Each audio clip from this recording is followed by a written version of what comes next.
Сега ви пожелавам приятно гледане. Благодаря ви за вниманието. Първи фестивал на американското независимо кино.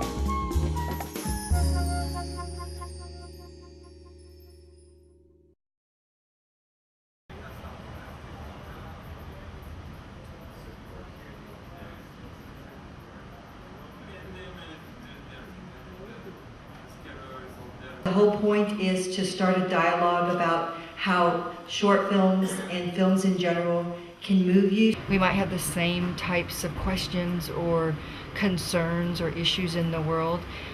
Some of these filmmakers did personal films that I thought their films were the themes were universal, so as a result, the films could be universal in terms of connecting to an audience. So on Power Film, I started with a film titled Into the Unknown, and it was more of a metaphor for, you know, where are we going? We don't know what's going to happen. Then it's like, well, are we ending? You know, and then it's like, well, we're ending, and there was, you know, this guy Matt Faust who lost his home in Katrina, and that was his way of dealing with it. So here we were, catastrophe with catastrophe.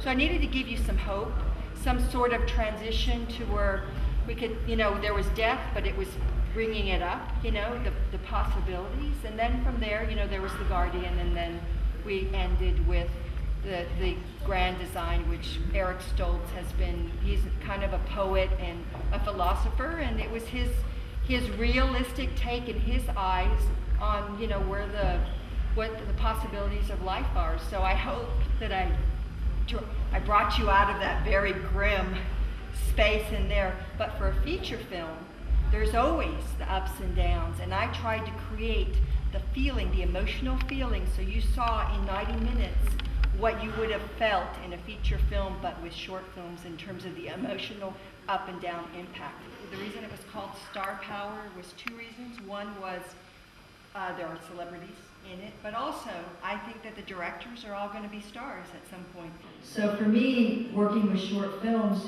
you get powerful little messages that don't get watered down, and it's the original intention is made, and so for me it's just it's a lot more satisfying to work with short filmmakers than with feature filmmakers. Oh, the Bulgarian filmmakers. So yeah, no, there was definitely some good films there. There was definitely the European sense of cinema. It's not like the 80s or 90s where everything was breathing. And there was breathing more in Europe, and even a little bit less in the US. Well, now everything is just, it's ramped up and amped up. So in order to grow, you have to be open, and they were.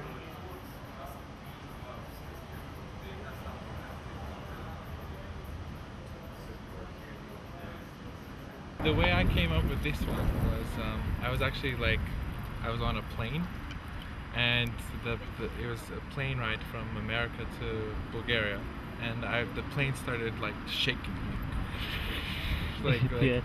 And I thought for sure this is it. We're all dead in this plane. And I was thinking, what could my mother do right now? What was possible for her to do? You know, a mother is supposed to protect her child. You know, a mother's love, and any love in general, love for God, or love for a man for a woman, or whatever. This belief, this strong love, and the stronger the love, the more it can transcend. You know, she made a promise to her son, an impossible promise, that I can be your guardian angel, because nobody can be anybody's guardian angel. This impossible promise that they will protect their son, that they'll protect their children and do anything for their children. It's this just unlimited, unbridled power of love that a mother has for their son. I mean, it's not just her faith in nothing. I mean, it's her faith in the love for her son. And she's all alone. It's all she has left. She's an older woman in this house, and it's the only thing she can do is to, you know, to follow this crazy course of events, which somehow we think might have saved her son. Some unbelievable incidents, some strange circumstances. But there's also the idea where you have this idea where the helicopter comes into an amphitheater and all this stuff. He did everything like you can possibly imagine to get the scene. He never actually got the scene shot, and spent all this energy trying to fight something that just was not possible. Sometimes you just have to go.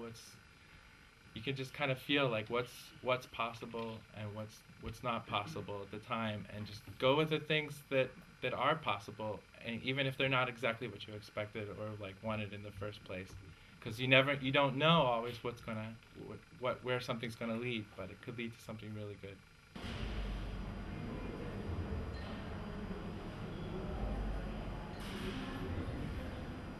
There came a point at the beginning of the summer when we realized that we didn't have enough money to shoot that feature.